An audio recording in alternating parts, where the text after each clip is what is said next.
Mr. Horror Flick, Digger Dick, Super Six, Big Mitch. And I'm kicking in doors with all three O's. And I'm rigging 28 101s because we Vegas Suns, it's the Chronicles. And you in the middle lands. Yeah, you in the middles, man. And you already know what made me. 530. What that mean? Oh, that boy's a desert baby. Hubba Dub, Scrub, 22-inch gold Dana Danes, and Big Bolo Yang. I can never sit on my claims, man. Welcome to Vegas Chronicles with the whole Super Six, Mr. Digger Ditch, Big Mitch. And today, like any other day, y'all know what we do. We kick action with factuals, with no additives or no preservatives. Just raw and uncut, like wood, like summer sausages and crackers. You already know. Shout out to everybody that's been rocking with your boy. Shout out to everybody that's been supporting my platform, man. You know, I gotta really give homage to, my audience. The ones that watch me, the ones that tolerate me, and the ones that don't like me. All y'all play a part in my success, man. Without y'all, it would be no me, man. So I always, from time to time, go recognize the reason why I'm here. God first and foremost, and then my audience, Thank y'all, man. I'm humble, man, because a lot of y'all some real ones, man, and y'all be in tune because we vibe on the same vibration, on the same frequency. You know what I mean? But let's jump right off into it, man. I was asked a serious question. And my videos don't always be about who started this and about bang bang shoot 'em up. You know what I mean? Somebody asked me a serious question and I think deserves some form of attention, and it has to do with how did gang banging impact my family, like my mother, my brothers, my siblings, did gang banging impact them in a negative way? Of course it did, man. And I don't think I shine a light on that, the devastation that I caused my mother, And without putting me and my mom's business out there, but I would say this here. My mama grew up, going with a man named Big Sheepdog, man. So you can only imagine what it was like for her to be with him. And when I was growing up, and not to put my mama business out there, I'm not, she had it rough just like me. My mama been through it, not just with my father. My mama been through it with my father, man. My father has been, shot up and all kind of stuff, man, out there, man. And she been through it. My mama been through it. Only to have me grow up, and take her through it again all over. But I'm going to tell you something, man. My era, the reason why my era was so bad, and we got away with a lot of stuff, you know why? Because the laws at that time, back during 87, 86, 87, 88, when things really started to get out of hand, the laws wasn't adjusted to deal with that. We went through so many gang units in the shortest span of time. We went from the Palmer Boys to the Nasty Boys to Johnson and Johnson, and finally the Yellow Jackets. But we went through 4 gang units within a 3.5, 4-year span because the behavior that we were displaying was so bad. And the reason why we were so bad is because the juvenile court system and the prison, they wasn't hard on us like that. And then we had mothers that used to really be in the civil rights movements. Our mothers grew up under the mothers that bought the WIC program to Vegas. They was used to going out there and protesting. They was used to taking the government to war when it came to their family. So when we got in trouble in my era, we still had those female warriors out there that came out. When we got it, even though it was our fault, they still fought like it wasn't. So we started getting slaps on the wrist. We started going to Elko for 6 months. We do shootings and stuff like that, and we very seldomly went to the county jail. We get caught with pistols. After pistols, we go to juvenile. We go to Elko for 6 months. We get buff. We get big. They take good care of us. We don't come out of there changed. We come out of there spoiled and bad. For real. And it caused us to really get out of hand. And I say in 1988 is when things really, went left. The situation with L opened the door up for chaos. But in 1988, the Donna Street Crips really came on the scene, and the chaos was it was the Donna Street Crips, and a lot of people focus on them, the Donna Street Crips. it's all about the Donna Street Crips because they bought the most ruckus, but that's not true. See, when I spit facts in history, y'all will get it real from me. The Donna Street Crips bought one of the biggest impact, when it came to gang banging in Vegas because the drive-by shootings rose like it never rose before under the Donna Street Crips. But there was another gang that was developing right alongside of them. The Donna Street Crips just got more attention because they was linked up with the Gersons. But it was another gang that was forming right around that time, and they were called the Northtown Gangster Crips. They wasn't as big, but they was just as ferocious. But it wasn't that many of them at that time. But see, the laws wasn't fit to deal with that outburst or the spreading of gangs during then, because during 1987, between 1987 and let's say 1987 and 1990, between that year, the most gangs in Vegas sprout up between that time right then and there, between 1987 and 1990. That's when the most gangs in Vegas ever sprout up. That's when, from the Brownie Boys, the Sydney Sioux Gangster Crips, Four Deuce Village, all that came into existence. Double O Winslow, all that came into existence around that time. For real. The BTDs even revamped themselves. Everybody remember they was on the news when they came back because they showed the spray painted house in Delmonico, and then it had on the house, it spray painted real big, "We're back." The BTDs even came back during that time. The UCCs turned rolling 50. See, during that time, that's when you had the most gangs, but the laws wasn't equipped to deal with that. So like I say, we was going to Elko. You see? We was getting slaps on the wrist, but things changed. Things changed. And I'm gonna tell you, man, after, the situation with Boo Boo Swanson, I think that set us on a course of no return, because that's when, people start being real territorial, meaning you can't come over here under any circumstances. Even some people that used to be drug addicts, they weren't allowed to come in certain neighborhoods because people was tripping like that. They were beating up and jumping on everything that was coming through there. You see? Things really started changing. And the mothers that was linked up in the Gerson, that was linked up with the mothers in Vegas Heights, and the mothers in Marble Mountain, and the mothers in Sherman Gardens. See, those relationships were now being tested because the sons were now at each other's throats. And then things were happening that son, those two mothers that used to be side by side marching against the government, now they in court on the opposite end because one mother's son unalived the other one. And these right here, they used to be champions of freedom fighters. They used to be freedom fighters, man. But our disdain for one another now got them looking at each other crazy because one of us didn't unalive one another. And the mother who lost her son, she want to see the other son locked up for the rest of his life. And that's ruining the relationship she had with that son's mother because they used to be on the front line together protesting against discrimination. You see? So our behavior started to change, man. And the breaking point was when, and I'm going to tell you, when I was out there, the breaking point was when the Donna Streets went up in the Indo Mall with those hockey masks on and those Louisville Sluggers and beat everybody up. See, gangs wasn't doing that.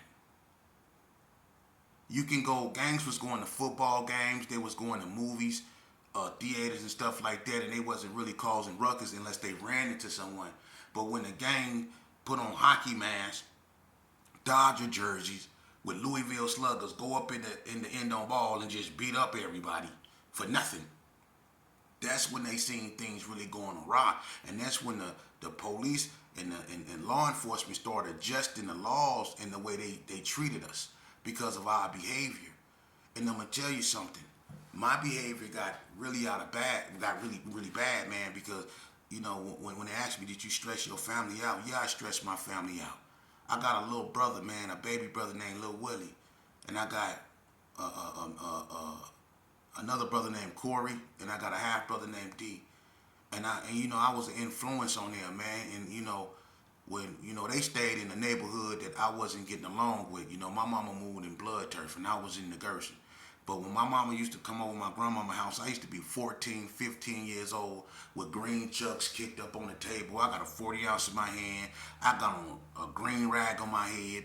I'm up over there acting like a straight thug. And when my mama come over there and she bring my little brothers over there, and when they see me, I can only imagine what they thinking, But my little brother, little Willie, I used to always play with him, He always used to make me smile.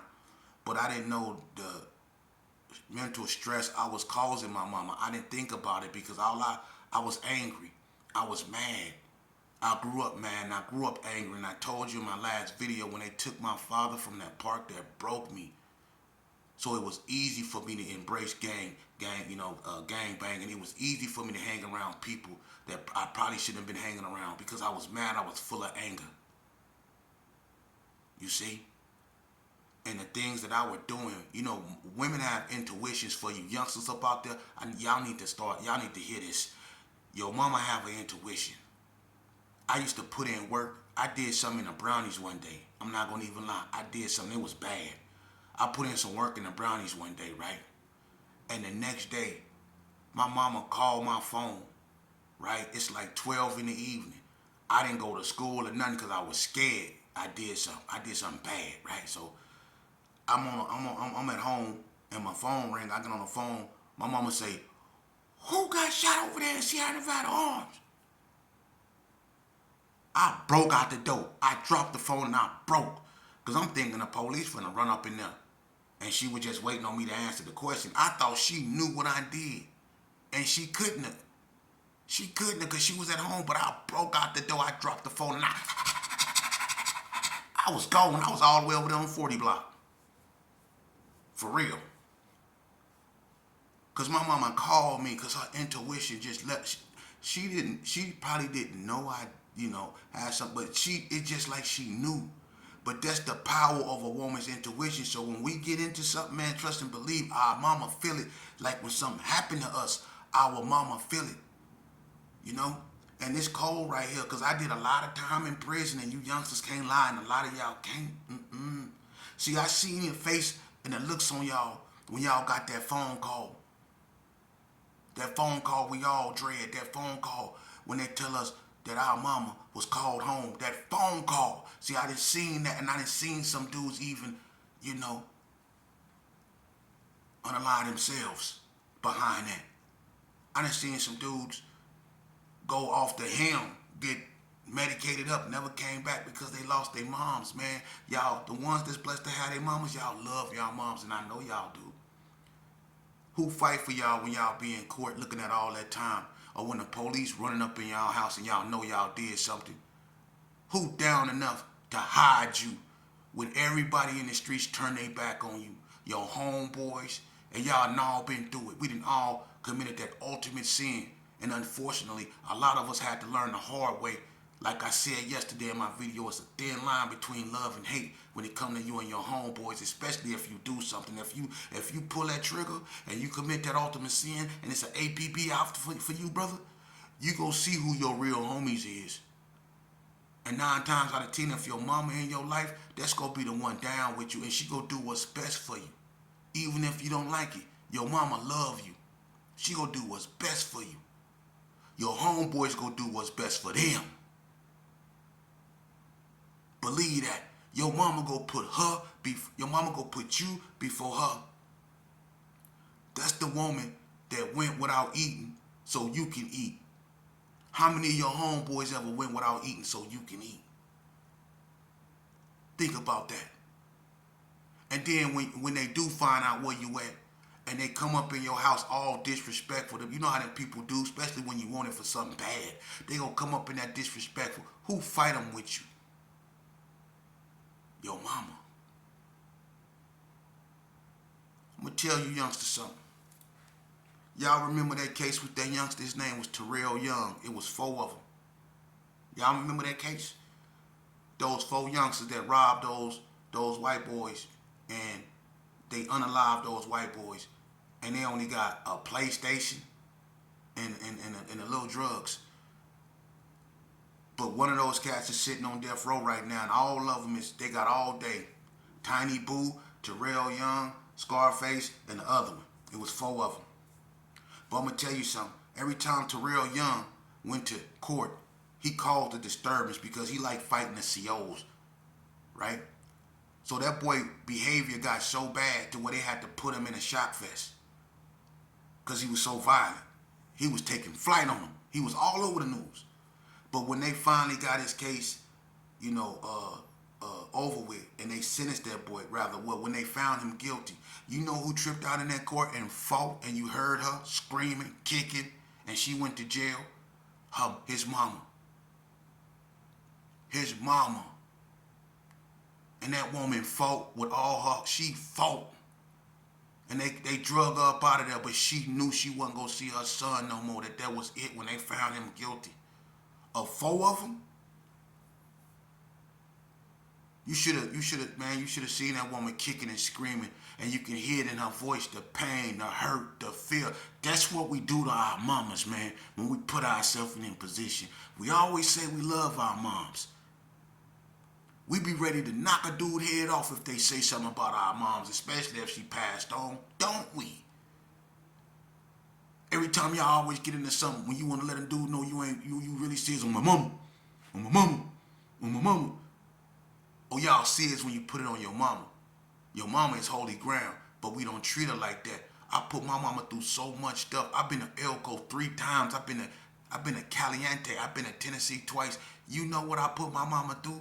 You know black women don't like coming up in court, sitting around them white people, and they looking at her like she ain't no good, like she raising trash. But the whole time it was me. It was me making the decisions. My mama had 3 other boys to raise. It was me acting out. I knew right from wrong. I chose to do right from wrong.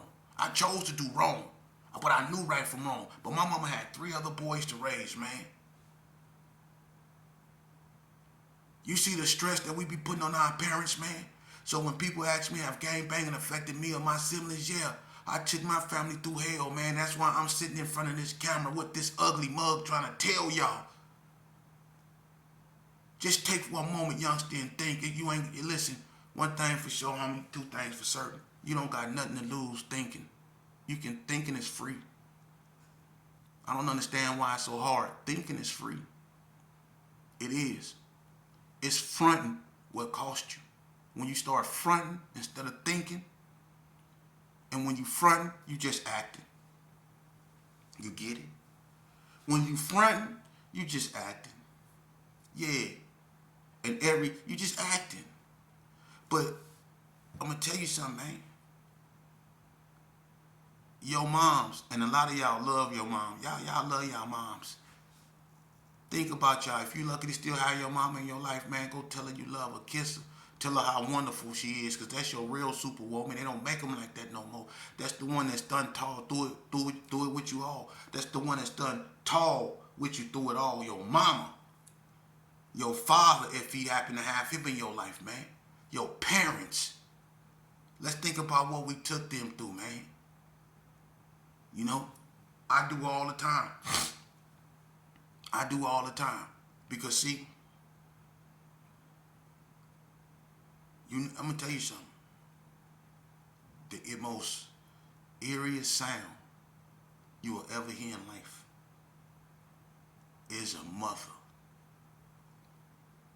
who's trying to get to her son that's out there laying under a sheet.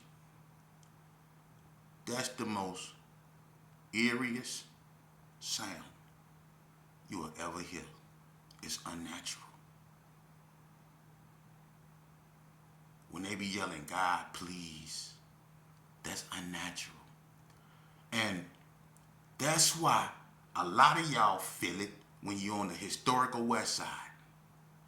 They can tear everything down and build it up and try to put ribbons around it all they want to. We not gonna forget the young black boys that's rolling around there. All those souls. Yeah. All those souls. Every church, it's more churches than schools on the west side. And all those churches have been utilized to bury young black boys from gang violence, gun violence, violence in general. Yeah. We don't think about that.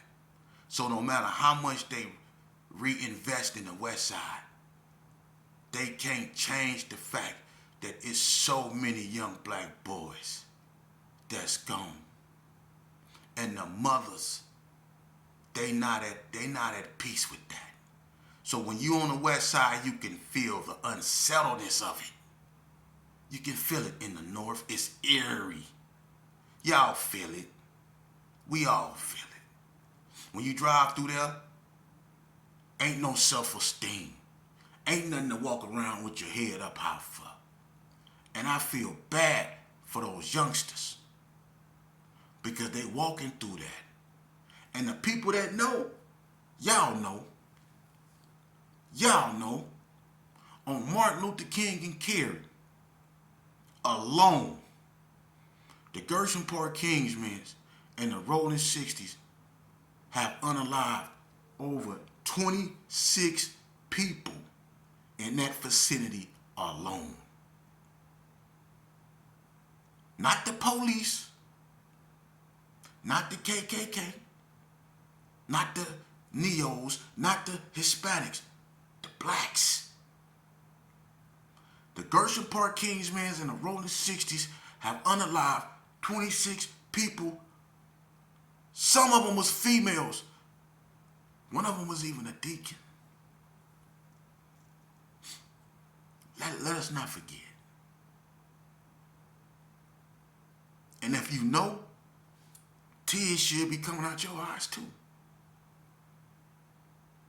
Because look how many young black boys died on Martin Luther King and on. Notice this name, Martin Luther King. Whether it's Martin Luther King in Lake Mead, Martin Luther King in Owens, Martin Luther King in Cary, Martin Luther King in Washington. It's Martin Luther King.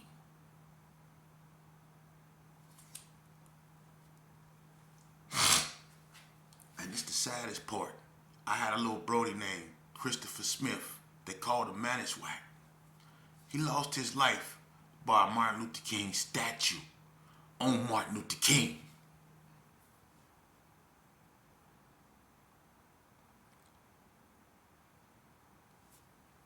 You know, and that's why everything's so desolate. It's a stillness around those neighborhoods. Sherman Gardens, Villa Caprice, the old Madison Terrace. It's a stillness. You know why? Because all those little black boys that you don't see that's walking around there who left too early, and the mothers who's angry that we don't see no more. We don't hear them no more. We don't check on them. We don't know if they okay. They not okay. They sons, some of them lost them all. They gone. And we walk around here like it's a daily norm, not knowing that them some powerful women that was powerful enough to take on the government. See? Yeah. A lot of those women, they was with their mothers, and some of them was in that movement. They powerful. They fearless. You see? And the people that they were fighting for became the predators. Imagine how they feel. They don't even recognize their own garden no more. They don't.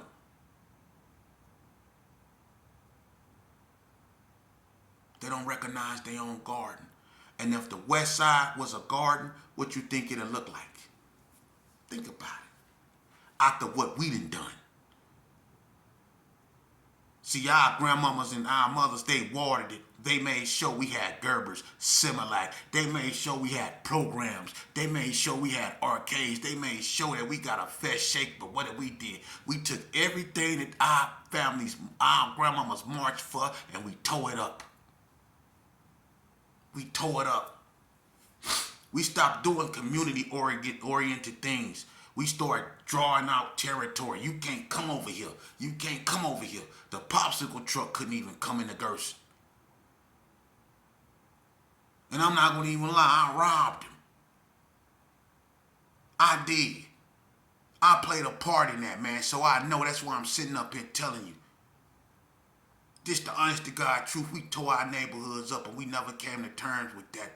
And we can't rectify what we took from all these mothers. And that's why we in the desolate situation we in. We ain't going nowhere, brothers, until we get our act together. We didn't mess with some powerful women, man. And I'm talking about the mothers. Yeah. We go to funerals and stuff like that. But we sit there and we twirl our dreads like we're like this. While the preacher doing they sermon. Or we in the background doing that at the funeral. We don't even cry no more. But that mother up there in the front row, if you only knew what was going through her head. That's why, and then a lot of times the son that got backdoored by the homie and he's sitting up there in the funeral like he ain't did it. But little do he know. You might have thought you got away with something, but like I just said, you messing with a powerful entity. And karma go come get you. So youngster, don't play this game. It seems appealing. It do. I know it do. Certain cars look good, and I know y'all like them fast. Y'all drive the Hellcats, right? But y'all see how those cars look when you make one wrong move or you slip. You see how them cats end up. Everything glitter ain't gold. Everything shine, it ain't light, man. For real. The best thing you can do is look, don't stress your moms. That's your rider right there, man. If your mama in your life and she on your helmet, you blessed. Kiss her and tell her how much you love her if she telling you and she on your helmet.